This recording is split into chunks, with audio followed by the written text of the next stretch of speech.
समाज ठरवतात, की मुलांनी कसं राहायला पाहिजे, मुलींनी कसं राहायला पाहिजे. पुरुषांच्या मनामध्ये जे पहिले पण होतं आता भीती आणि मला असं वाटतं, की आता पण कुठेतरी आहे, की अगर महिला जरी बाहेर जात असेल, तरीही कोणत्या पुरुषांसोबत बोलत असेल, होऊ शकते ती शारीरिक संबंध पण करत असेल. But emotionally, he was always weaker than the woman, and hence he was more dependent on the woman. स्त्रीवादाची गरज पडली ती पुरुष वर्चस्ववादी मानसिकतेमधून. तर ते अशा पद्धतीनेच बघते, की मर्द मैं मर्द हूँ, मुझे दर्द नहीं होता है ना. तुमच्या कानावर जरी समजा आलं की एखाद्याच्या बायकोला अशा प्रकारे वागलं जाते, 4 जण मिळून त्या बाईची बाजू घ्यायला आम्ही धावून जातो. जर जेन्युइनली एखाद्या पुरुषाचं ऑपरेशन किंवा पुरुषाप्रती चुकीच्या वर्तणूक होत असेल, त्या फेमिनिस्ट ॲक्टिव्हिटीजनी पुरुषाच्या सुद्धा मदतीला यावं. फक्त स्त्रीवाद हा फक्त महिलांसाठी किंवा पुरुषांच्या विरुद्ध लढा नाही, तर हे जी पितृसत्तेची विचारधारा आहे, त्याबद्दल याचा लढा आहे.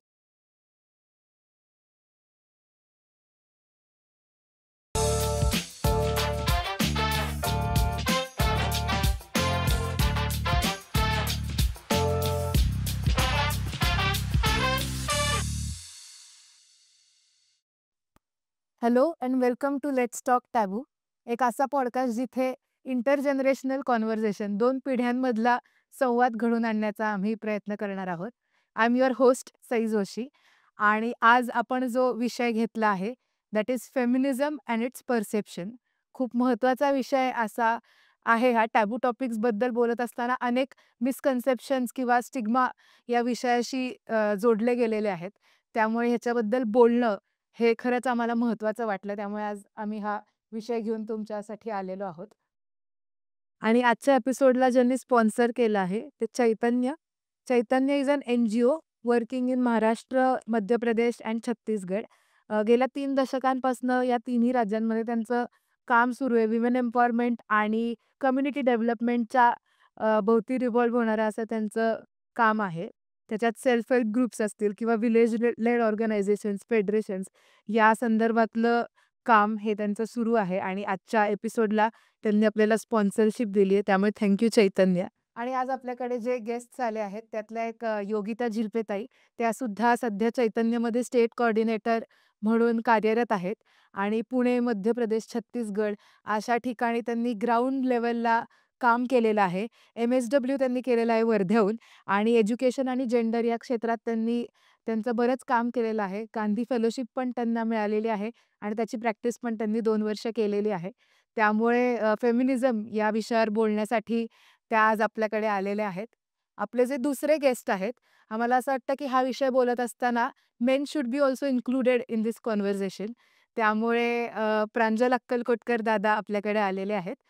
दादाने त्याचं हिस्ट्रीमध्ये त्याने MA केलेलं आहे. त्यामुळे हिस्ट्री, म्युझिक, संस्कृत अशा सगळ्या विषयांमध्ये त्याचा अभ्यास आहे. म्हणजे एज्युकेशन या क्षेत्रामध्ये त्याने काम केल्यामुळे ॲज अ टीचर एक वेगळा पर्स्पेक्टिव्ह फेमिनिझमकडे बघण्याचा हा आज आपल्याकडे असेल असं मला वाटतं. सो प्रांजल दादा आणि योगिताताई वेलकम.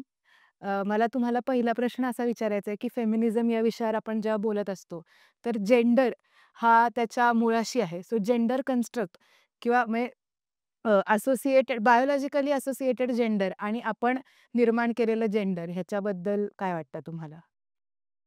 बायोलॉजिकली असोसिएटेड जेंडर आणि आपण निर्माण केलेले जेंडर या दोन्ही मुळात संज्ञा फार कन्फ्युजिंग आहेत.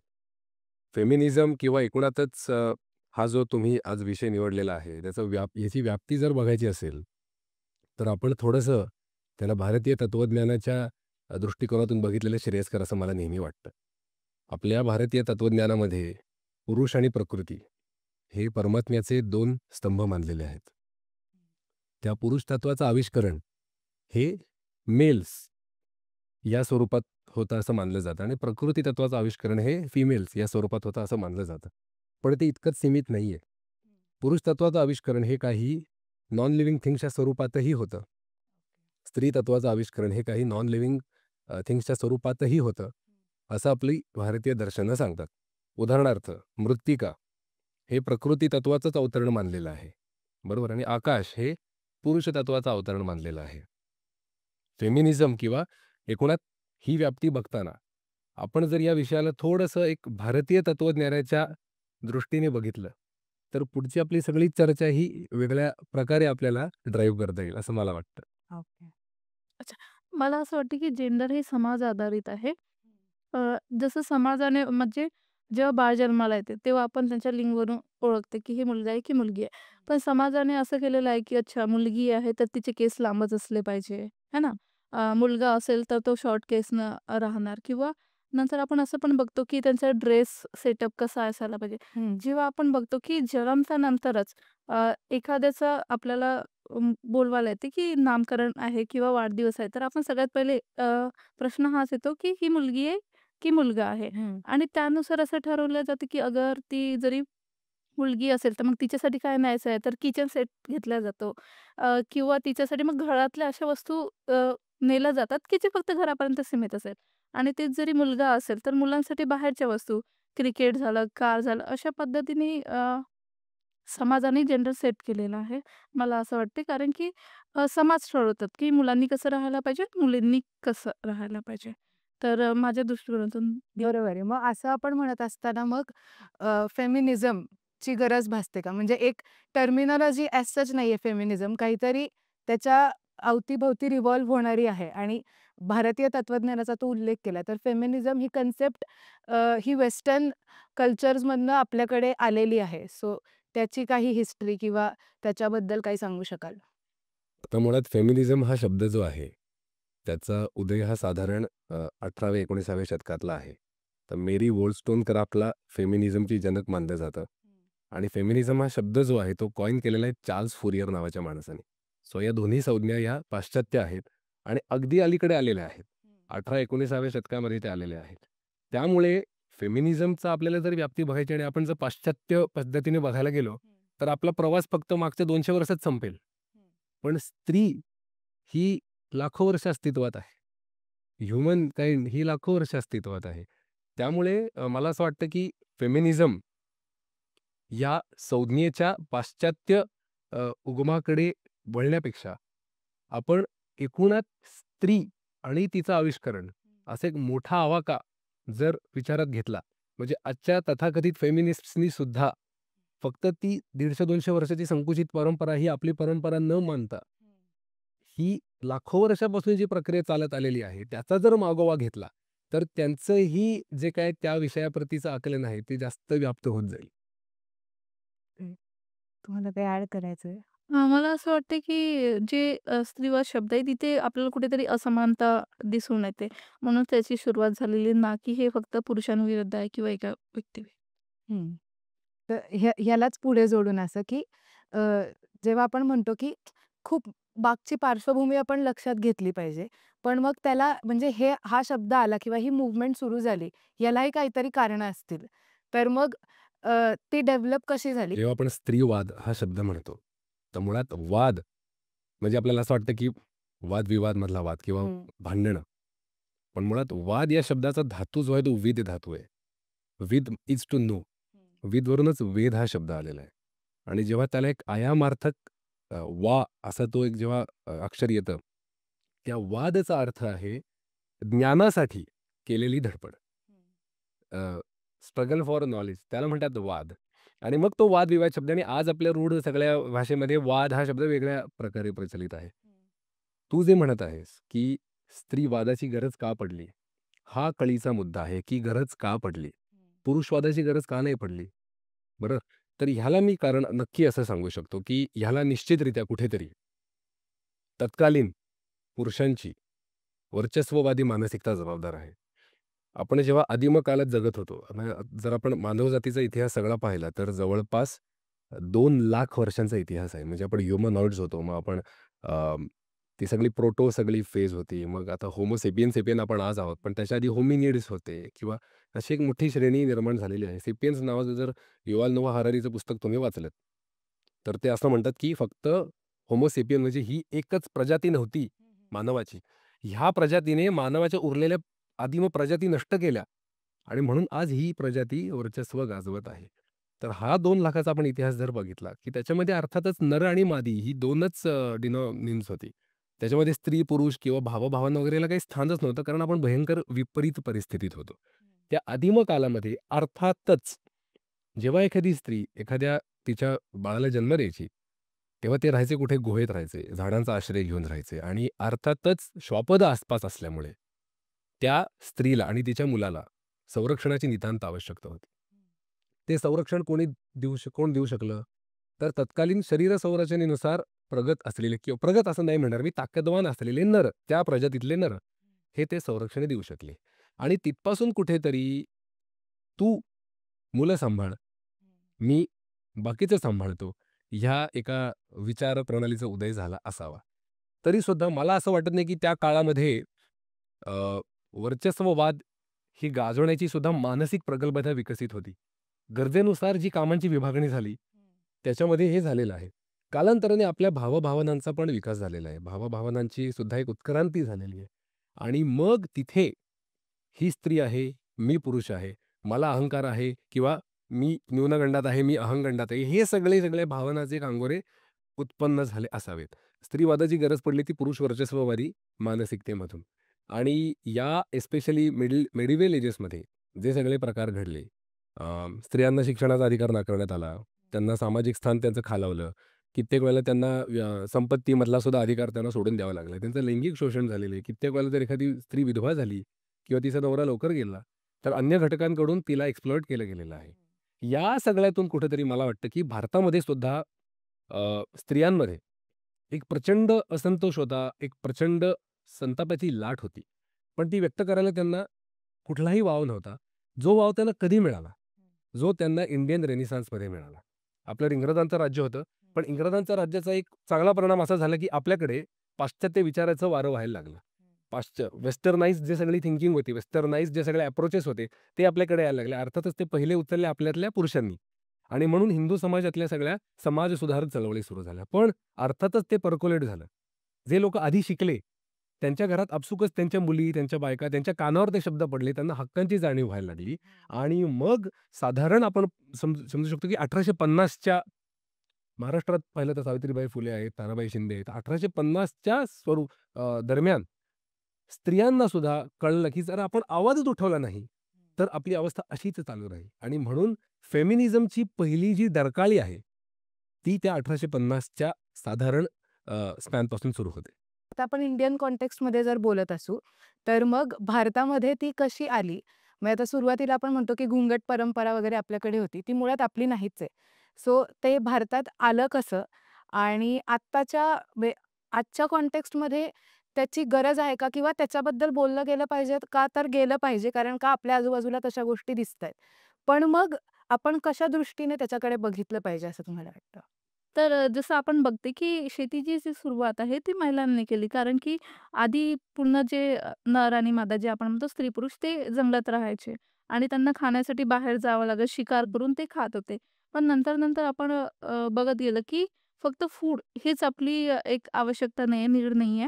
तर कुठेतरी सेक्स हे सुद्धा एक शरीराची जरूरत होती. तेव्हा असं झालेलं आहे की जी एक स्त्री आहे ते सेक्स पण व्हायचं तेव्हा ते कळत नव्हतं की हे जे बाळ आहे ते कोणाचं आहे. नंतर मग जेव्हा महिला 5-6 महिने जेव्हापर्यंत शिकार करू शकत तेव्हा करायचे. नंतर जवळ-जवळची शिकार ही खतम होऊन जायची. तेव्हा मग असं होत जायचं की जेव्हा आपण बघतो की महिला जसं 8-9 महिने प्रेग्नंट आहे, तर ती एका ठिकाणी बसून राहायची. मग तिने बघितलं की जी चिमणी जे दाणा टाकते ती खाली येत आहे. तिथून एक रोप निघत आहे आणि तिथून शेतीची सुरुवात. तिथे जे कंदमुळं जी निघत आहे ती महिला ती खायला लागली. तिथूनच तेव्हा तिला कळलं की नाही आता आपण इथून बाहेर शिकार नाही करू शकत. तर इथल्या इथे आपण शेती पण करायची. तर मला असं वाटतं की शेतीची सुरुवात जी आहे ती तिथून झालेली आहे. नंतर असं व्हायला लागलं की जे सेक्स आपण म्हणतो की महिला आणि पुरुषांमध्ये शारीरिक संबंध जेव्हा बनले तर तेव्हा पुरुषांना पण भीती वाटली की जरी ही प्रेग्नंट होते कारण की महिलांजवळ ती एक ताकद आहे. ही प्रेग्नंट आहे तर मग हिच्यापासून जे मूल होत आहे ते कोणाचं आहे? ते माझं आहे की दुसऱ्यांचं आहे? कारण की जेव्हा महिला शिकार खतम झाल्यानंतर ती करत आहे कारण महिलांकडे संपत्ती पण आलेली आहे. तर मग तिथून असं दिसून येतं की जे बाळ आहे ते पुरुष तिथे अधिकार जमवायला लागले आणि दुसरं आपण बघतो की ती प्रॉपर्टी पण आहे. ही जरी महिला घराच्या बाहेर जात असेल, तर मग पुरुषांच्या मनामध्ये जे पहिले पण होतं आता भीती आणि मला असं वाटतं की आता पण कुठेतरी आहे की अगर महिला जरी बाहेर जात असेल, तर ही कोणत्या पुरुषांसोबत बोलत असेल, होऊ शकते ती शारीरिक संबंध पण करत असेल. म्हणून मला असं वाटतं की महिलांना तिथेच घरापर्यंत सीमित केलेलं आहे. ती फक्त घरातलं काम करेल, किचन वगैरे आहे ती फक्त महिला करेल आणि बाहेरची जी शेती आहे, नंतर थोडं-थोडं जे मूल झालं, मग त्या मुलाला नाव कोणाचं द्यायचं, तर ते पण पुरुषाचं येणार. हं. ती शेती कोण सांभाळणार? तर पुरुष सांभाळणार आणि महिला कुठे राहणार? तर ती घरात राहील. मग ते घरात राहणार आणि तेच आपण बघतो, की जरी ही बाहेर जात असेल, तर लोकं हिच्याकडे बघेल. तर एक कुठेतरी पुरुषांना भीती निर्माण झालेली. तर म्हणूनच मग महिलांनी घुंगटमध्ये राहायला पाहिजे. तिने घराच्या बाहेर नाही जायला पाहिजे. तर जे आपण म्हणतो ना, की महिलांना एवढे बंधन लादले गेलेले आहे. ते कशामुळे? तर ही कुठेतरी पुरुषांना ती भीती होती, की ही बाहेर जात असेल आणि ती भीती आता पण कुठे ना कुठे आहे. आपण समाजामध्ये बघतो तर. म्हणून जी महिला आहे ती आपल्याला घुंगटमध्ये, परंपरेचे तोडणं आणि ती सुरुवातीपासून त्या काळामध्ये होती. आता ती भीती नाहीये. पण जी आपण म्हणतो ना, की रूढीवादी परंपरा चालत सतत आले. चाललेली आहे. तर ती आता त्याच पद्धतीने आहे. तुम्ही जे म्हटलात, की ॲग्रेरियन जेव्हा सगळी सोसायटी होती आणि ॲज यू सेड, की महिलांना तो वेळ मिळायचा आणि they could observe. So they came up with the technology of farming. आणि तुझं त्याच्या पुढे तुम्ही असं म्हटलात, की मग पुरुषाच्या मनात एक इन्सिक्युरिटी निर्माण झाली, की ही व्यक्ती म्हणजे ही महिला, हिची शेती, ही माझी आहे, ही बाहेर जाता कामा नये. मला कुठेतरी असं वाटतं, की पुरुषाच्या मनात इन्सिक्युरिटी जास्त असण्याचं कारण कदाचित असं असावं का, की पुरुष हा खरं तर खोलवर महिलेवर जास्त अवलंबून होता, ना की महिला त्याच्यावर अवलंबून होती. आपण नॉर्मली काय अर्थ काढतो, त्या सगळ्या समाजाकडे आपण बघतो तेव्हा, की महिला ही वीक आहे. She is bearing the child, she is giving birth to the child आणि म्हणून ती इन्सिक्युअर जास्त होती. पण मला खोलवर असं कुठेतरी वाटतं, की बाह्य सगळ्या एक्सटिरियरमध्ये सगळं मॅस्क्युलाइन कॅरेक्टर्स आहेत. तो खूप ताकदवान आहे, अमुक-तमुक. But emotionally he was always weaker than the woman and hence he was more dependent on the woman. कदाचित ते सुद्धा कारण असेल, की पुरुष हा त्याच्या शारीरिक शक्तीचा उपयोग करून महिलांवर अशा प्रकारची बंधनं घालत गेला. ना की त्याला वर्चस्व गाजवायचं होतं म्हणून, पण कुठेतरी त्याला खोलवर जाणीव होती, की कुठेतरी आय एम इमोशनली वीक. आणि ही जर व्यक्ती किंवा अशा व्यक्ती जितक्या जास्त माझ्या आसपास, तितका मी जास्त प्रोटेक्टेड. सो मे बी असं पण एखादा अप्रोच त्याच्यामध्ये असू शकतो. ह्याच्या थोडंसं पुढे येऊन आपण बोलू, की आता आपण पुरुषप्रधान संस्कृती किंवा पॅट्रिआर्की ह्याच्यावर बोललो. तर फेमिनिझम किंवा म्हणजे हे सगळं सुरू होण्यामागे अ, ह्याचा किती वाटा होता पॅट्रिआर्कीचा? म्हणजे आता तुम्ही ग्राउंडवर काम करताय ॲक्चुअली. तर तुमचे काही अनुभव किंवा असं काही आम्हाला शेअर करू शकता का, की तुम्ही तिकडे गेला, तुमच्याशी बोलणं झालं त्या सगळ्या स्त्रियांचं आणि मग त्याच्यातनं तुम्हाला काही प्रसंग किंवा काही अनुभव आले असं? तर मला असं वाटतं जेव्हा मी ग्राउंडवर महिलांसोबत काम केलं, तर वेगवेगळ्या क्षेत्रामध्ये केलं. महाराष्ट्रामध्ये झालं किंवा छत्तीसगड आणि मध्य प्रदेशमध्ये. तर जेव्हा वेगवेगळ्या गटांसोबत जेव्हा मी चर्चा केली, तेव्हा असं माहीत पडलं, की स्त्रीवाद हा दृष्टिकोन म्हणजे सगळ्यांना वेगवेगळ्या अंगाने समजतो. तर काही महिलांसोबत चर्चा केली, त्यांना असं वाटतं, की स्त्रीवाद म्हणजे एक तर घर फोडणे किंवा जी आपली रूढीवादी परंपरा चालत आलेली आहे, संस्कृती, त्याला कुठेतरी स्टॉप करणे, असं आपल्याला तिथे दिसून येतंय. तर दुसऱ्या एका ग्रुपमध्ये जरी बघितलं, तर त्यांना असं वाटतं, की स्त्रीवाद हा शब्द म्हणजे असा आहे, की जो फक्त महिलांसाठी कार्य करते. स्त्रीवाद म्हणजे फक्त महिला जिथे महिलांसाठी आंदोलन करणे, त्यांच्यासाठी चळवळी सुरू करणे किंवा अशा प्रत्येक ज्या गोष्टी फक्त महिलांना घेऊन असते.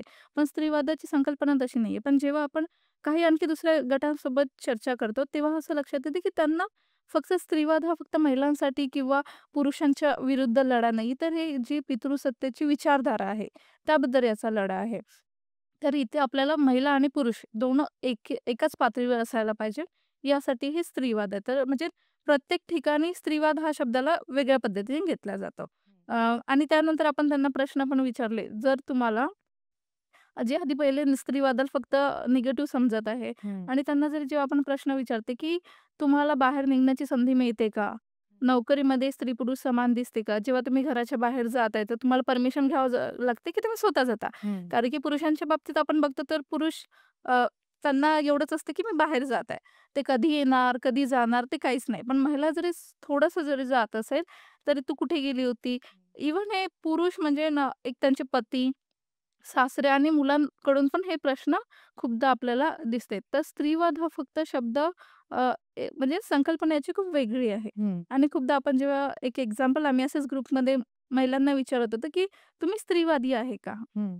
तर त्यांचं असं म्हणणं होतं, की "नाही, आम्ही स्त्रीवादी नाही आहे." पण जेव्हा आपण क्वेश्चन करतो, तेव्हा त्यांची विचारधारा ही स्त्रीवादी असते. पण ती समजायला किंवा एक्सेप्ट करायला ही खूप वेळ तर तुम्ही आत्ता तुमच्या ग्राउंड वर्कमध्ये काय-काय परिस्थिती आहे किंवा काय-काय अँगल्स आहेत फेमिनिझमबद्दलचे त्याच्यावर तुम्ही बोललात. मला ह्याच्या पुढे जाऊन असं विचारायचं आहे, की आता सध्या सोशल मीडियाचं एक्सपोजर किंवा मीडिया किंवा हे समाजाला रिफ्लेक्ट करणारच असतं. तर मग सीरियल्स असतील, मूव्हीज असतील, अशा सगळ्यांमधनं येणाऱ्या कन्सेप्ट फेमिनिझमचे, ह्या सगळ्याचे काय परिणाम तुम्हाला जाणवतात? जसं आपण सगळ्यात प्रथम बघू, की मीडिया हे माध्यम जे आहे, ते समाजाचे जे विचार आहे, हं, त्याला दिशा देणारी सर्वात मोठी ताकद आहे. आपण बघतो, की जे मीडियामध्ये असेल, तेच सोसायटीमध्ये असं वाटते. खास करून आपण मूव्हीज किंवा सीरियलमध्ये पण बघू. आता जे आपल्या ट्रेंडिंगमध्ये आहे, की अनुपमा सीरियल आणि जुन्या पण काही जे पवित्र रिश्ता होती किंवा कहाणी घर घर की, तर तिथे असं दाखवतात, की सासू-सुनेचे खूप झगडे दाखवणार हं. किंवा महिला जे असेल, त्या फक्त किचनमध्येच काम करणार नाही. त्यांना घराच्या बाहेर जरी जायचं असेल तर ती परमिशन नाही. पुरुषांना फक्त ते घराच्या बाहेर बिझनेसमध्ये असेल. आणि ते जरी आणखी आपण गाणे पण बघतो काही, तर गाणे पण अशा पद्धतीने मीडियामध्ये दाखवलेले आहे, की एक गाणं आता खूप जुनं गाणं आहे ते, की "तू हा कर या ना कर, तू है मेरी किरा." है ना? म्हणजे तिथे महिलांचा काही विचारच घेतलेला नाहीये. तिथे फक्त पुरुषांच्या ह्यानेच बघत आहे हं. आपण, है ना? तू हो म्हण की नको म्हणू, फक्त तू तू माझीच माझीच आहे, है ना? आहे. तर असं आपण मीडियामध्ये आणि हेच आपल्या समाजामध्ये पण लागू होते. दुसरं आणखी एक आपण मूव्ही आहे जी अमिताभ बच्चनची काफी फेमस डायलॉग आहे. सगळ्यांना माहीत असेल, की "मर्द को दर्द नहीं होता." है ना? तो खूप छोटा असताना त्याच्या हातावर असं मर्द लिहिलं जाते. तर आपण तेव्हा पण बघते, की "मर्द को दर्द नहीं होता." आपल्याकडले पण जे पुरुष आहे, तर ते अशा पद्धतीनेच बघते, की "मर्द, मैं मर्द हूँ, हं, मुझे दर्द नहीं होता." है ना? भले त्यांना रडायला येत असेल, हं, पण ते समाजासमोर नाही रडू शकत. कारण की त्यांना आधीपासून सांगितलेलं आहे, की "तू एक मुलगा आहे, तू ताकदवर आहे, तू रडू नाही शकत." हं. तेच जरी महिला असेल, तर महिला रडू शकते ना आणि पुरुषांना पण असे खूप सारे शब्द पण बोलले जाते. या कमेंट्स आहे, मुलीसारखं रडू नको, हां, असं पण असं कमेंट्स पण केलं आपल्याला जाते. ऐकायला मिळते. स्वयंपाक जरी करत असेल, तर मग खूपदा असं होते, की "तू छोरू का मतलब जोरोगल. जोरू का गुलाम आहे." हे पण आपण खूपदा समाजामध्ये बघते. आणि पुष्पा मूव्ही ती पण जरी आपण बघतो म्हटलं, तर जो अल्लू अर्जुन आहे, तो एवढा मोठा हायेस्ट लेव्हलवर असून त्याच्या घरी जी काम करणारी स्वयंपाकवाली ती त्याची पत्नीच करत होती. हं, हा पण अँगल असा खूप मोठा दाखवलेला आहे. कारण की तो कामवाली एक दीदी पण ठेवू शकत होता, है ना? असं खूप सारं आणि डायलॉग पण एवढ्या फेमस होतात. आपण जेव्हा ॲडव्हर्टाइज बघतो, हं, ॲडव्हर्टाइजमध्ये पण परफ्यूमची ॲडव्हर्टाइज ही मुलाची असेल, हो ना? पण तिथे एक मुलगी दाखवणार. तर मुलीला पण एक किंवा बायांना एक रिसोर्स म्हणून आपला समाज दाखवतो. तेच जरी आपण चांगली बाजू जरी त्याची बघतो म्हटलं, तर खूपदा असं होतं की मीडियाच्या माध्यमाने काही जे आपले छत्तीसगडमध्ये बिहान अ, राष्ट्रीय आजीविका मिशन आहे. त्यामध्ये काय समूह आहे, है ना, जे चैतन्याने पण सुरू केलेले आहे. तर तिथे असं होतं, की त्यांना महिलांना आजीविका मिळत आहे, है हं, ना, किंवा त्या रोजगारामध्ये जात आहे. जरी तशा पद्धतीने आपण मीडिया चांगला पर्स्पेक्टिव्ह दाखवत असेल, तर होऊ शकते कुठेतरी मीडियाचा पॉझिटिव्ह इम्पॅक्ट हं. पडेल. पण बहुतेकदा असं होतं, की जास्त निगेटिव्ह विचार मीडियामध्ये दाखवला जाते. आणि स्त्रीवादाची पण आपण जी भूमिका म्हणतो, स्त्रीवादामध्ये पण असं आहे, की जे आपण आधी बोललो ना, त्यावर चर्चा केलेलीच आहे, की अ, जे स्त्रीवाद शब्द आहे, हा निगेटिव्ह घेऊन जाते किंवा हं, ते आंदोलनासाठीच आहे, चळवळीसाठीच आहे. हं. कारण की पुरुषांना माहीत आहे, की आपण जरी स्त्रीवादाला पॉझिटिव्ह समजला, तर कुठेतरी आपली जी पितृसत्ता आहे, ती कमी होऊन जाईल, है ना? म्हणून स्त्रियांना खूपदा सामोरं पण जाऊ नाही देत. हं. कुठेतरी तिथे स्टॉप आहे. तर मला असं वाटतं, जी मीडिया जास्तीत जास्त निगेटिव्ह इम्पॅक्ट खूप क्रिएट करते, पॉझिटिव्ह थोडा कम. पण जेव्हा आपण बघतो, की आपले खूप सारे चॅनल आहे YouTube किंवा Instagramवर पण खूप चांगले-चांगले आहे. तर तिथे असं आहे, की त्यांनी जरी पॉझिटिव्ह दाखवलं, तर ते खूप पॉझिटिव्ह राहणार. ओके. आता तुम्ही जसं म्हटला, की मीडिया पर्स्पेक्टिव्हबद्दल, की निगेटिव्ह परिणाम होतात, तसेच पॉझिटिव्ह परिणाम परिणाम होतात. तर दादा मला तुझ्याकडनं जाणून घ्यायला आवडेल, की एका पुरुषाच्या पर्स्पेक्टिव्हमधनं किंवा आत्ताचे जे ट्रेंड्स आपल्याला आजूबाजूला दिसतात, ते आपल्यावर किती परिणाम करत असतात? 100% त्या म्हणल्या तसं मीडियाचा खूप जास्त इम्पॅक्ट असतो. आणि तो वाईट जास्त असतो, सकारात्मक पॉझिटिव्ह थोडा कमी असतो. मी जेव्हा ॲनिमल मूव्ही बघितली तेव्हा I felt disgusted. Even as a man it was very I was very uncomfortable to see what was happening on the screen. विशेषतः त्या जसं म्हणलं की काही काही मालिका आहेत की त्याच्यामध्ये एक परंपरेचं आणि सगळं कल्चरमध्ये ती महिला गुंफलेली आहे आणि पुरुष मात्र सगळं बाहेर गोष्टी सगळ्या गाजवत आहे, अशा वगैरेची चित्र पोर्ट्रेल आहे ते एक वेळ ठीक आहे.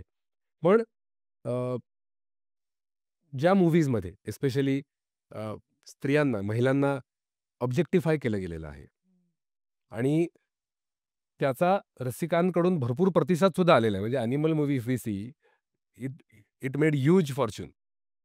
मला आश्चर्य वाटतं की अशा प्रकारच्या गोष्टी दाखवून सुद्धा त्याला ॲप्रिसिएशन का मिळालं. वी डोंट नो की how how many main watch that or how many women watch that, but significant number of people watch that.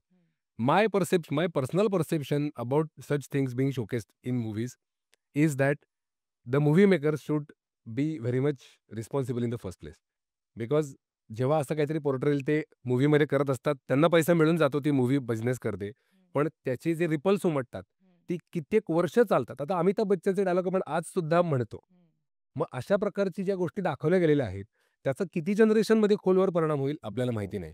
त्यामुळे मीडिया मेकर्सनी सुद्धा हा सेन्स ऑफ रिस्पॉन्सिबिलिटी ठेवली पाहिजे आणि चुकून ते जर कथेची गरज म्हणून हे दाखवत असतील तर ते पुन्हा त्याचं एकदा त्यांनी सिनेमॅटिक पद्धतीने कुठेतरी त्याला एक मॉरल कनेक्शन शेवटी कनेक्ट दिला पाहिजे. आता फॉर इन्स्टन्स बंगाल फाईल्समध्ये बायकांवरच्या अत्याचाराचं अगदी उघड चित्रण आहे. पण त्याचा जो आशय डिरेक्टरनी शेवटी कनेक्ट केलेला आहे तो असा होता की हे किती अमानवी होतं, हे इनह्युमन होतं आणि हे असं परत घडता कामा नये. At least such a thread, that thread should be there. If the movie maker is showcasing obscene scenes, he should be very much responsible at the end to connect that to some moral strand. हे मला personally वाटतं. But again as you sed, एक पुरुष म्हणून मला हे बघताना काय वाटतं, आय फील डिस्कस्ट. जसं एखाद्या महिलेला लाज वाटू शकते तशी ॲज अ रिस्पॉन्सिबल मॅन मला पण त्याची लाज वाटते, स्पष्ट शब्दात. ओके. सो मूव्हीज किंवा मीडिया पोर्ट्रेल आपण बद्दल बोललो आपण आता. थोडंसं रोजच्या आयुष्याकडे वळूयात किंवा हे सगळे आपल्यावर परिणाम सबकॉन्शियसली करत असतात, कॉन्शियसली करत असतात. पण आपल्या रोजच्या आयुष्यात पण आपण आजूबाजूला जेव्हा समाजामध्ये वावरत असतो, तेव्हा आपण बघतो की पटकन जे कॉन्व्हर्सेशन्स असतात, एखादी कमेंट पास होते, जी म्हणजे खूप नॅचरली ते होतं आपल्याकडनं. पण अशा सगळ्या गोष्टी पण आपल्या आयुष्यातल्या आजूबाजूच्या लोकांवर परिणाम करत असतात का? म्हणजे अगदी साधं रोजच्या ह्याच्यातलं उदाहरण की पी-एम-टीमध्ये आपण जर गेलो, तर लेफ्ट साइडची बाजू असते ती महिलांसाठी राखीव असते. तिथे महिला बसलेल्या असतात. एखादा मुलगा, पुरुष बसला असेल तर त्याला उठवलं जातं, तिथे त्या बसतात वगैरे. पण उजवीकडे असं आहे का, की मग पुरुष बसलेले असतात तिथे महिलांनी बसायचं नाही? असं नाहीये ना. सो अशा म्हणजे हे हे सगळे जे रोजचे उदाहरणं आहेत, त्याच्यात हा जो दुसरा ॲस्पेक्ट आहे, की स्त्रीवाद आपण म्हणत असताना स्त्रियांना इक्वालिटी मिळवून देणं म्हणजे दुसऱ्या जेंडरला डिमीन करणं किंवा त्याच्याबद्दलचे परसेप्शन्स आपल्याकडनं चुकीचे होणं असं नसलं पाहिजे. सो रोजच्या आयुष्यात आपण हे कसं प्रॅक्टिस करू शकतो, की आपल्याकडनं ते घडलं नाही पाहिजे? मला असं वाटतं की जसं आपण इव्हॉल्व्ह होत गेलेलो आहोत, नॉट जस्ट आपण फिजिकल फॅसेट्समध्ये इव्हॉल्व्ह होत गेलो, आपण इमोशनली मेंटली पण खूप इव्हॉल्व्ह होत गेलेलो आणि अजूनही इव्हॉल्व्ह होतो आहोत. सर्वात महत्त्वाची गोष्ट जी इव्होल्युशनमध्ये आपण साधलेली आहे ती म्हणजे आपण जे लोक ऑप्रेस्ड आहेत, अंडर प्रिव्हिलेज्ड आहेत, त्यांना कुठेतरी एम्पॉवर करायचं आपण काम स्वतःहून हाती घेतलेलं आहे, एस्पेशली आफ्टर 18th सेंचुरी. तुम्ही 19th सेंचुरीपर्यंतचा इतिहास बघा, फक्त आक्रमणांचा इतिहास आहे, एक्सप्लॉयटेशनचा इतिहास आहे. Post first world war, post second world war, when the oppressors, that time they were the western civilized western countries, when the oppressors saw what are the disastrous effect of a warfare, मग त्यांच्यामध्ये अशी कुठेतरी जाणीव झाली की अरे नाही बाबा, हे कुठेतरी आपण थांबवायला सुद्धा प्रयत्न केले पाहिजेत. जसं आपल्याकडे असं म्हणतात की महाभारतामध्ये इतका हिंसाचार झाला की आपली सगळी समाजव्यवस्था, आपली सगळी सोसायटी ही अहिंसेकडे वळली. तसंच झालेलं आहे. सेकंड वर्ल्ड वॉर नंतर जो ड्रास्टिक फरक आला की ज्यांनी 200-200 वर्ष खूप प्रेस्टिजियस स्थान, पॉवरफुल स्थान मिळवलं, अशा कंट्रीजची सगळे जवान, सैनिक हे मरायला लागले फ्रंटवर आणि मग त्यांना त्यांच्या देअर विमेन वर raped. You would be surprised to hear post-World War, when Germany fell, Berlin fell, Russian soldiers raped German women in masses. Which was an inhuman. हे म्हणजे ह्याला आपण बोलूच शकत नाही की हे किती अमानवी आहे. पण म्हटलं तसं की त्यांनी जेव्हा त्याची झळ अनुभवली, तेव्हा कुठेतरी ॲज अ ह्युमन काइंड आपण बदललो की आणि आपण ठरवलं की आपण आता हा पण विचार करू की जो ऑप्रेस्ड आहे त्याला काय वाटत असेल. बरोबर? तर इव्होल्युशनचा हा एक ॲस्पेक्ट आपल्यामध्ये ॲड झाला, आपल्या आचरणामध्ये ॲड झाला. त्याच्यामध्ये त्याचं आपलं जेव्हा पर्कोलेशन आपण डे टू डे लाईफमध्ये जेव्हा बघतो, अगदी सिंपल गोष्ट आहे. म्हणजे 2 मिनिटं स्त्रीवाद बाजूला ठेव. जर आपल्याला एखादा अपंग माणूस रस्त्यात दिसला, तर आपसुकच आपली पहिली रिॲक्शन काय असते सध्या? We try to help him. I am not talking about beggars. अपंग माणूस समजा चढतो आहे, त्याला आपण मदत करतो. अपंगांसाठी रिझर्वेशन्स आलेली आहेत. जे काही डिसीज्ड म्हणजे आजारी लोक आहेत त्याच्यासाठी CSRमध्ये मोठा फंड आलेला आहे. हा एक इव्होल्युशनचा एक ॲस्पेक्ट आहे की आपण आता अंडर प्रिव्हिलेज लोकांना मदत करतो. तसं पाहिलं तर बायका या कित्येक शतकं ऑप्रेस्ड होत्या. त्यांना कुठलेही अधिकार नव्हते, त्यांच्यावर अत्याचार होत होते, त्यांच्या भावनांची दखल घेतली जात नव्हती. ॲज अ सोसायटी आता आपण हा अप्रोचमध्ये आलेलो आहोत की अरे, तुम्ही एका बाईला काय वाटत असेल त्या अँगलमधून विचार करा. एका मुलीला काय वाटत असेल या अँगलमधून विचार करा. त्यामुळे दैनंदिन डे टू डे आपले सगळे चोर्स आहेत, त्याच्यामध्ये आपण जर हा विचार केला की समोरची व्यक्ती, मग ती पुरुष असेल, ती महिला असेल, ती कशीही असेल, तिला काय वाटत असेल या अँगलमधून जर आपण विचार केला, जर आपण एक किमान सेन्सिटिव्हिटी आपल्यामध्ये जर अंगी बाणली, तर not only just women but as a society also जी समानता आहे, समानता फक्त स्त्री पुरुष समानता आज आपल्याला नको आहे. म्हणजे एखादी गर्भश्रीमंत माणसाची मुलगी, ती पण आज कदाचित लोकांना हाडतूड करत असेल, जसा एखादा श्रीमंत मुलगा करतो. आणि ती हाडतूड करताना ती मुलगी आहे की मुलगा हे बघत नसेल. कित्येक घरात मेड्स असतात. त्या मेड्सची बायका कशा वागतात श्रीमंतांकडे, एक्सेप्शन असतील, पण नॉर्मली चित्र काय दिसतं की तिकडेही आरडाओरडा होतोच ना, तिकडेही थोडंसं एक खालचं स्थान दिलंच जातं ना. तर मला असं वाटतं की जर ही किमान सेन्सिबिलिटी किंवा ही जी एक हा जो विवेक आहे एक प्रकारे, की समोरच्या व्यक्तीला मी वागताना तिला काय वाटत असेल आणि जर ती माझ्या खालचं तिचं स्थान माझ्या खालचं आहे, तर मी तिला एम्पॉवर करायला काय करू शकतो? हा अप्रोच जर आणला, तर डे टू डे ॲक्टिव्हिटीजमध्ये not just women but all the underprivileged sectors of the society. स्त्रीवादाची जी लढाई आहे ती पुरुषांविरुद्ध नाही, तर ती एक पितृसत्ता विचारधारा या यावर लढाई आहे त्यांची. तर आपण इथे बघतो की इथे जसं महिलांवर हिंसा होत आहे, तशा पद्धतीने पुरुषांवर पण आपण कुठे नाही कुठे हिंसा बघतच आहे. तर इथे जे स्त्रीवाद आहे ते महिला आणि पुरुष समानतेची गोष्ट करते. तर आपण जरी डेली जीवनामध्ये जरी याला कशा पद्धतीने आणायचं म्हटलं, तर ते आपण असं करू शकतो की जसं जन्मतच बाळ आहे, है ना? तर आपण महिलांना फक्त किचन सेटपर्यंत मर्यादित न ठेवता आपण त्यांना बाहेरचं जे बॅकग्राऊंड आहे ते पण आपण दाखवू शकतो. जसं आपण म्हणतो, की मुलांना फक्त किचन सेट न नेता मुलींसाठी आपण त्यांना हे पण घेऊन जाऊ शकतो क्रिकेट, की तू ठीक आहे क्रिकेट पण खेळू शकते. आपण आधी जेव्हा पाहुणे जरी आले, तर आपण घरामध्ये मुलगा आणि मुलगी 2 जरी असेल, तर आपण असं म्हणतो, की ठीक आहे पाणी देण्याची जिम्मेदारी कोणाची असेल? पटकन पाणी घेऊन हां, यायचं. तर मुलीला सांगते, है ना? तर आपण तसं न करता ज्यांना जे आवड असेल ते, ठीक आहे. मुलाला जरी वाटत असेल, की पाणी घेऊन येऊ शकते तो. दुसरं जरी आपण उन्हाळ्याची वेळ आहे, सरबत बनवायचं आहे आपल्याला, है ना? बाहेर लिंबू आणायचं आहे, तर हे कोण आणायला जाईल? मुलगी जाऊ शकते, है ना? तर थोडा-थोडा जो इथून चेंज आहे, तर आपण करू शकतो. मुलगा जेव्हा रडतो, तेव्हा आपण त्याला म्हणू शकतो, "तू बिनधास्त रडू शकते." नाही की आपण हे म्हणू त्याला, की "नाही, तू मुलगा आहे, तर तू रडू नाही शकत." है ना? आणि आपण दैनंदिन जीवनामध्ये मुलींना पण बघतो, की ते उपवास पण करतात, हो ना? तर जे आपण शक्ती म्हणते ना, की मुलं हे खूप ताकदवर असते आणि मुली कमजोर असते. तर कुठे ना कुठे आपण दैनंदिन जीवनामध्ये ते पण बघतो, की मुली सोमवार करणार, मंगळवार असे खूप सारे उपवास मुलींनाच असतात फक्त. आणि जे पी-एम-टीची गोष्ट करत होते, तर महिलांना आरक्षित सीट यासाठी असते, कारण की महिलांचे पिरियड्स पण येतात, है ना? आणि त्यामुळे खूप वीकनेस येतात, उपवासामुळे वीकनेस येतात. तर आणि जी ही समाजाने लादलेली गोष्ट आहे म्हणून ते करतात. तर तसंच पुरुषांना राखीव सीट यासाठी नाहीये, की ते ठीक आहे बसू शकतात कुठे पण. तर महिलांचा तर तो अधिकारच आहे. पण छोट्या-छोट्या जीवनामध्ये आपण डेली लाईफमध्ये छोट्या-छोट्या गोष्टी करू शकतात, की जे महिला पुरुषांना समान जागेवर. एक आणखी खूप छान एक्झाम्पल आहे, जे सुरुवातीला पण होतं आणि आता पण आहे, की रात्रीच्या वेळेस मुलीला एकटं बाहेर जायचं आहे. तर खूपदा असं घरी होते, की "तू मुलगी आहे, तू एकटी बाहेर नको जाऊ. तुझा भाऊ आहे, त्याला सोबत घेऊन जा." है ना? तर भाऊ किती असते? छोटा आणि मुलगी जी असते ती मोठी असते. पण आपल्या समाजाने हे केलंय, की पुरुष एवढा ताकदवर आहे, की ती एकटी नाही जाऊ बघूनच शकत. त्यावरचं विघ्न टळेल. फक्त छोटा असो की मोठा. पण समाजामध्ये हे खूपदा आपल्याला बघायला येतं, की नाही तुझा भाऊ आहे, त्याला सोबत घेऊन जा. एखादी वेळेस मुलगी बाहेरून येत आहे, तर मुलांना एक वॉचमन सारखंच आहे, की नाही हिला तू सोडून दे. हिला कोणतं सामान आणायचं असेल, तर प्रत्येकदा पुरुषांनाच आपण सांगितलं जाते, हं. नाही की ते मुलींना. तर आपण जी छोटी-छोटी गोष्ट आहे, ते बदलवल्या पाहिजे, असं मला वाटतं. किचनचं जे आणखी एक उदाहरण आहे, छोट्यापणी स्वयंपाकाची जे कामे आहेत, ती मुलीच करतात. कोणता पुरुष जो आहे, लहानपणापासून स्वयंपाक खोलीत दिसणार नाही. लगेच मोठं झाल्यावर आपण त्याला म्हणतो, की थोडी गॅस आहे ती बंद कर. पण त्याला हे कळतच नाही, की गॅस बंद कशी करायची आहे. कारण की त्याला ते तुम्ही सवयच नाही लावलेली आहे ना सुरुवातीपासून. हं. आणि एकदम मोठ्यापणी त्याला हे शिकवलं जातं, की तुला स्वयंपाकच करता नाही येत. तुला पोळीच बनवता नाही येत. किचन काय हे तुला माहीतच नाही. हे कोण बोलतात? पूर्ण जो आपला समाज आहे तोच. इव्हन लग्न झाल्यानंतर त्याची पत्नी किंवा आई आहे, ती पण असे शब्द बोलतात. पण सुरुवातीला पुरुषांना हे शिकवलंच नाहीये, की तुम्हाला स्वयंपाक पण करता येते.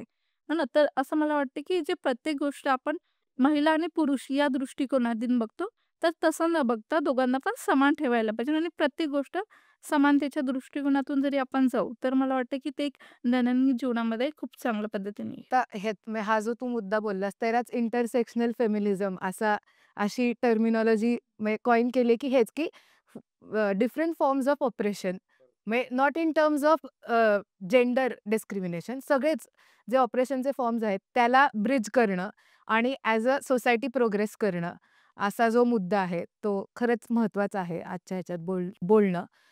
मला तुम्हाला असं विचारायचं आहे की तुम्ही तुमच्या कामामध्ये असे तुम्हाला काही अनुभव आले आहेत का? पॉझिटिव्ह आस्पेक्टने काही अनुभव आलेत का?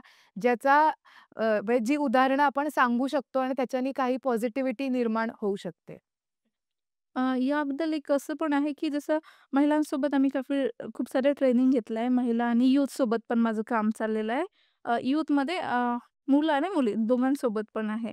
तर जेव्हा आपण बघते, की त्यांचे जे प्रश्न होते ते खूप वेगळे होते. हं. महिलांचे प्रश्न वेगळे आहे, मुलींचे वेगळे आहे. तर मुलींना आधी जेव्हा मी त्यांना विचारलं आहे, की एज्युकेशनचं जरी विचारलं, की तुम्ही एज्युकेशन आहे, ते तुम्ही काय करत आहेत? मुलींचं असं म्हणणं असते, की माझं होम सायन्स आहे किंवा मी बी-ए करत आहे. हं. तर मुलांचा प्रश्न असेल तर मुलं आय-टी-आय करतात.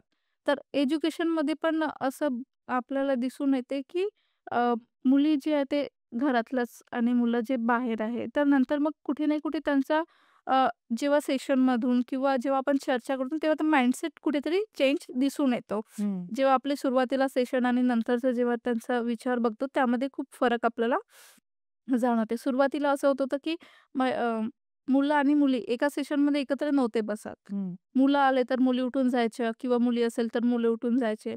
पण नंतर कंटिन्यूटी अशी असली, की जेव्हा लास्टमध्ये बघतो, की मुलं-मुली सोबत ते सेशनमध्ये बसत होते. हं. तर मला असं वाटतं, की त्यांच्या विचारसरणीमध्ये पण खूप फरक पडते. महिलांचं उदाहरण घेतलं तर त्यांना ओव्हरऑल आम्ही जेंडर या विषयावर वेगवेगळ्या टॉपिकवर ट्रेनिंग दिलेलं आहे. तर तिथे असं बघून आलं, की महिला आधी बोलतच नव्हत्या. हं. जेंडर हा एवढा टॅबू असल्यासारखं होता, की जेंडर म्हटलं किंवा सेक्स म्हटलं, "अरे हां, इस पर तो बात ही नहीं" म्हणजे त्यावर आपण बोलूच नाही शकत, अशासारखं होतं. पण जेव्हा नंतर आपण तो वर्ड एवढा नॉर्मल झाला, की बोलू शकते. त्यांच्या घरी हिंसा होत होत्या. त्यांना ट्रेनिंगसाठी पुरुष आधी सोडून द्यायला यायचे, है ना. पूर्ण ट्रेनिंग होईपर्यंत पुरुष बाहेर बसून राहायचे किंवा त्यांना घरात जायची परमिशन नाहीये. पण आताच्या महिलांमध्ये एवढा फरक पडलेला आहे, की त्या स्वतःहूनच बाहेर निघतात. त्या बस सांगतात, की आज माझी ट्रेनिंग आहे, मला जायचं आहे. हं. तर मला असं वाटतं, की आपण जेव्हा जेवढी चर्चा करतो, तेव्हा म्हणजे महिलांवर किंवा समाजावर खूप मोठा परिणाम पडते आणि ते बोलायला लागतात. महिलांवर आधी एवढी हिंसा व्हायची इव्हन आमच्या ट्रेनिंगमधल्याच महिला, की त्या बोलू नव्हत्या शकत. हे तर आहेच, पण मारपीट झालं किंवा इव्हन त्यांचे पूर्ण परिवार आहे, सासू हे ते खूप झगडा करायचे. पण नंतर मग एवढी त्यांना हिंमत आली, की नाही, मी आता यांना बोलू शकते.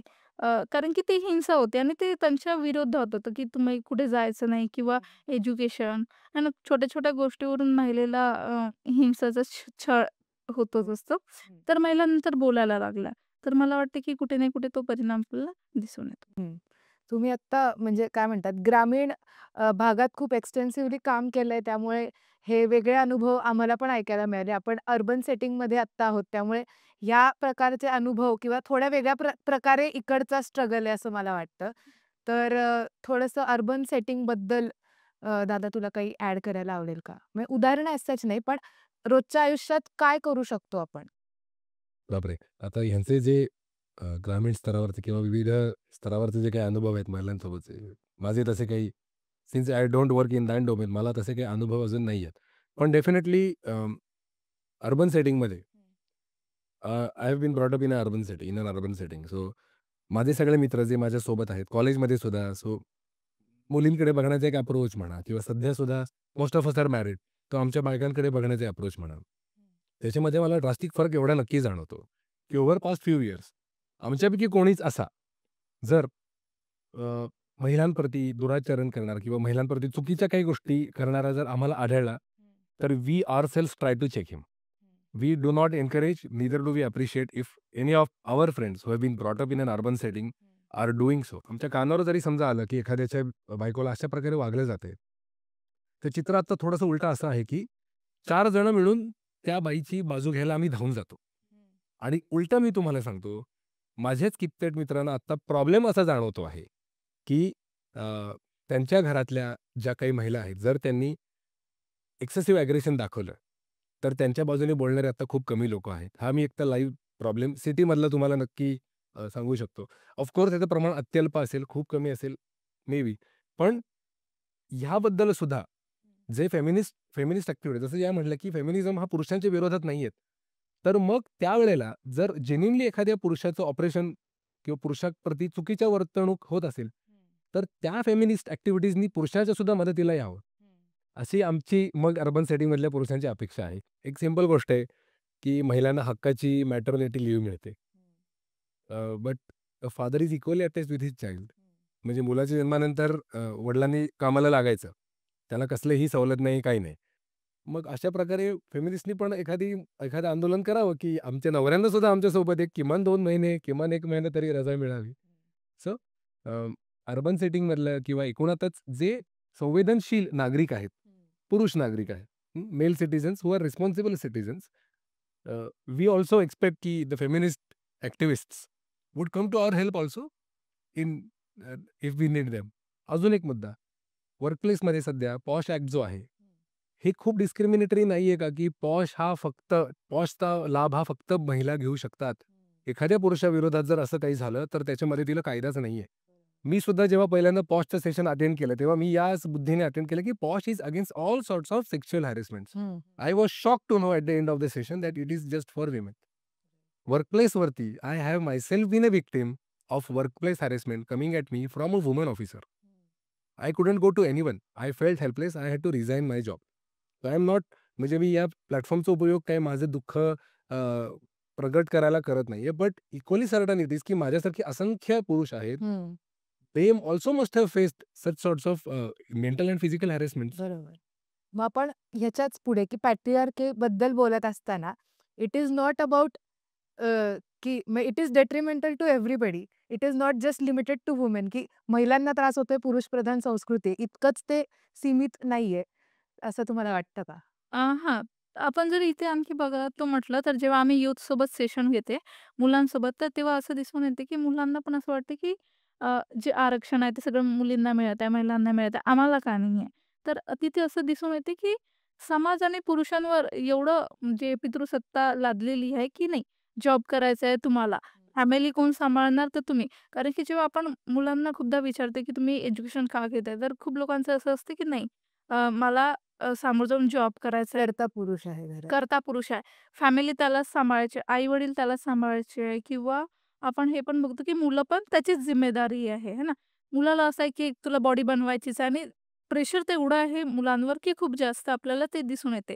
आणि मुलींच्या बाबतीत आपण बघतो, की जेव्हा लग्नाचा पण मुद्दा येते, एज्युकेशन, तर खूपदा असं होते, की तुला एज्युकेशन घ्यायचं आहे कारण की मुलगा चांगला मिळायला पाहिजे. खूप ठिकाणी आता चेंज होत आहे, पण खूप जास्त असंच आहे, की तिला फॅमिली सांभाळायची आहे, या उद्देशाने समाज तिला कधीच प्रोत्साहन करत नाहीये. आणि खूप जी जिम्मेदारी आहे, ती सगळी जिम्मेदारी पुरुषांवर आहे. बरोबर आहे. आता ड्युअल इन्कमचा जो मुद्दा आहे, की अर्बन सेटिंग्जमध्ये असं आहे, की दोघंही म्हणजे मुलगा-मुलगी दोघंही कमवते आहेत. तर मग ही जी कर्ता पुरुष अशी जी कन्सेप्ट आहे किंवा ज्या बेसिक अपेक्षा असतात, की मुलीपेक्षा मुलाचा पगार जास्त असला पाहिजे लग्न ठरताना. सो ह्या सगळ्या सोसायटल प्रेशर्समुळे पॅट्रिआर्की ही पुरुषांना पण तेवढीच अफेक्ट करतीये. सो ह्या सगळ्या आस्पेक्ट्सवर आपण चर्चा केली, की म्हणजे कुठून आलं, कसं आत्ताची परिस्थिती काय आहे. सो ह्याच्यात थोडंसं पुढे जाऊन what do you think is the future of feminism? म्हणजे पुढे फेमिनिझमबद्दलची लाट ही कशी असणार आहे किंवा त्याच्यात काय-काय आलं पाहिजे, असं अच्छा. तुम्हाला वाटतं? माझ्या मते मला असं वाटतंय, की ओव्हरऑल एज्युकेशनमध्ये मुली शिकत आहे, पण ड्रॉपआउटचा जो रेट आहे तो खूप वाढत आहे. कारण की एज्युकेशन फक्त मुलींचं आपण जेव्हा आम्ही ग्रुपमध्ये चर्चा करतो, तेव्हा असं दिसून येते, की ते फक्त दूर यासाठी शिकायला नाही जात, कारण की त्यांना ती परमिशन नाही आहे. तर कुठेतरी ड्रॉपआउट खूप वाढत आहे, तर त्यावर असायला पाहिजे. आणि दुसरं आहे, की क्लायमेट आणि लाईव्हलीहूड यावर सुद्धा सगळ्यात मोठा आहे, की एल-जी-बी-टी-क्यू कारण की समाजामध्ये त्यांना जेवढं स्वीकारलं पाहिजे, ते नाही होत आहे. कारण की ते पण एक समाजाचाच हिस्सा आहे. तर मला असं वाटतं, की फ्युचरमध्ये या सगळ्या गोष्टीवर ते असायला पाहिजे. एक खूप छान वाक्य आहे ओशोंचं, रजनीश ओशोंचं. एनी पर्सन आपल्याला असं वाटतं, की मी पुरुष आहे किंवा मी स्त्री आहे. We fundamentally forget half of our chromosomes come from our mother. Half of our chromosomes come from our father. म्हणजे आपल्यामध्ये स्त्री पण आहे, आपल्यामध्ये पुरुष पण आहे. इव्होल्यूशन वाईज जर आपण जेनेटिक्स बघितलं तर. फक्त एक कुठलीतरी गुणसूत्रांमधली, DNA मधली अशी एक कमांड आहे, असा एक प्रोग्राम आहे, की which gives us definite genitals and that is why we develop definite gender identities.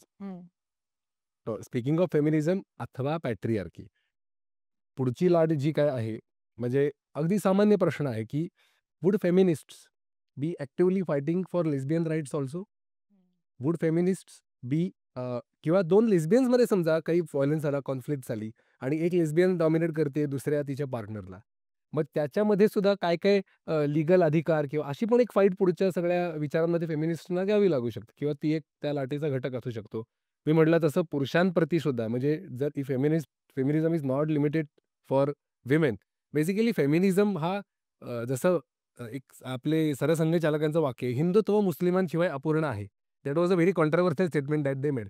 तसं फेमिनिझम हा पुरुषांशिवाय अपूर्ण आहे. Feminism is incomplete without males. And speaking of future, feminism is might be also incomplete without LGBT and other sectors, other gender identities. या गोष्टी येऊ शकतात. मला असं वाटतं कुठेतरी बॅलन्स म्हणून. कसं आहे फेमिनिझम हा अ, महिलांपुरता मर्यादित अ, म्हणून त्याचा उगम आहे. त्याची origin he it begin with women operations किंवा विमेन त्यांच्यामध्ये जे काय अत्याचार झाले ते वगैरे सगळं आहे. त्यांचे स्ट्रगल्स आणि त्याच्यातनं हां. वाचणं. पण पुढे कुठलीही तत्वप्रणाली जर ती सस्टेन व्हायची असेल, तर त्या तत्वप्रणालीला, त्या फिलॉसॉफीला, त्या विचारसरणीला अनेक ॲस्पेक्ट्स जे काळानुसार येतात, ते इन्क्लूड तरी करावे लागतात. त्याच्यानुसार एक्सपांड व्हावं लागतं आणि ॲडजस्ट, मोल्ड व्हावं लागतं.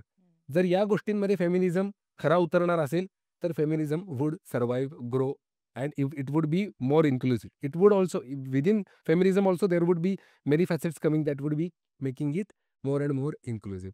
अदरवाईज फेमिनिस्टनी सुद्धा जर हे भान ठेवलं नाही, काळानुसार त्या बदलल्या नाहीत, अन्य घटकांचा विचार केला नाही. जसं हिंदू नॅशनलिझम जोपर्यंत सगळ्या कास्ट्सना केटर करत नाही, तोपर्यंत तो टिकणार नाही किंवा त्याचं पुढचं सगळी व्हॅलिडिटी संपून जाईल. तसं फेमिनिस्ट म्हणजे जर फेमिनिझम हे स्वतःला एक चळवळ समजत असतील, तर ती चळवळ टिकवण्यासाठी वेळोवेळी त्यांना तेवढे पुरेशा स्त्री कार्यकर्ता येऊन मिळणं, जर त्यांना इन्शुअर करायचं असेल, वेळोवेळी त्यांना पुरुषांचा सुद्धा सपोर्ट मिळणं इन्शुअर करायचं असेल. लक्षात घ्या, फेमिनिझम सुद्धा का ग्रो झाला? कारण वेळोवेळी त्याला पुरुषांचा सुद्धा सपोर्ट मिळत गेला. They could fight. Suffrage movement ज्या आहेत अमेरिकामधल्या, इंग्लंडमधल्या 1918 टू 1920 या काळात इंग्लंड आणि अमेरिकेमधल्या महिलांना मत स्वातंत्र्य मिळालं. मतदानाचा अधिकार मिळाला. का मिळाला? कारण पुरुषांची त्यांना साथ मिळाली. फेमिनिस्ट कुड gain support of non feminist, even non females. तसं पुढच्या काळाच्या दृष्टीने ही चळवळ म्हणून टिकायची असेल, तर फेमिनिझमला सुद्धा ग्रो व्हावं लागेल. आणि अर्थातच ॲज अ सोसायटी पुरुषांना सुद्धा फेमिनिझमचा खरा अर्थ समजून घेऊन स्त्री-पुरुष समानतापेक्षा स्त्री-पुरुष संपूरकता हा अप्रोच घेऊन जर मोल्ड होता आलं, तर डेफिनेटली ह्या चळवळीला भविष्य. आणि खरं सांगू का, फेमिनिझमचं यश तेव्हा आहे जेव्हा ही चळवळ संपेल. का? कारण तेव्हा खऱ्या अर्थाने समानता आलेली असेल. ही चळवळ सुरू झाली कारण स्वातंत्र्य चळवळ का सुरू झाली? कारण स्वातंत्र्य नाहीये. फेमिनिझम का सुरू झालं? कारण महिलांप्रती अत्याचार होता. ज्या दिवशी फेमिनिझम करणाऱ्या ॲक्टिव्हिस्टना ही चळवळ करायची गरज संपेल, तो दिवस खरा फेमिनिझम चळवळीचा यशाचा दिवस मानला जाईल. येस. खूप महत्त्वाचे मुद्दे आज आपल्याकडे म्हणजे आपल्या डिस्कशनमधनं आले. म्हणजे अगदी हिस्ट्रीपासून सुरू करून आता पुढे काय इथपर्यंत आपण आलो आणि मला असं वाटतं की फेमिनिझम म्हणत असताना mutual respect between human beings हे जर आपण अचीव्ह केलं तर या सगळ्या गोष्टींना या सगळ्या गोष्टींचे जे ॲस्पेक्ट्स आहेत ते हळू सॉल्व्ह होतील आणि दादा तू जसं म्हणलास तसं की एक दिवस असं येईल की वी अचीव्ह दॅट आणि मग we are on an equal level आपण असू आणि ॲज अ सोसायटी आपण प्रोग्रेस होऊ. खूप छान वाटलं तुम्ही दोघं आलात. Thank you for coming to our podcast.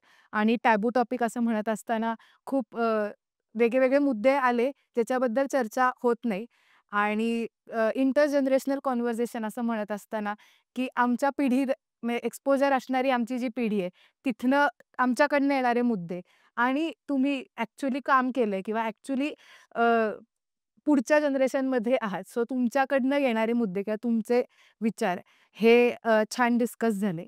So thank so much for coming to our podcast. Yes, pleasure is hours.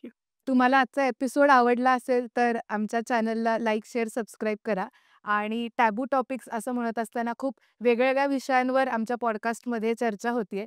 तर हा आणि असे अनेक एपिसोड्स आमचे आलेत ते पण सगळ्यांनी जाऊन बघा. पुन्हा भेटूया लवकरच. थँक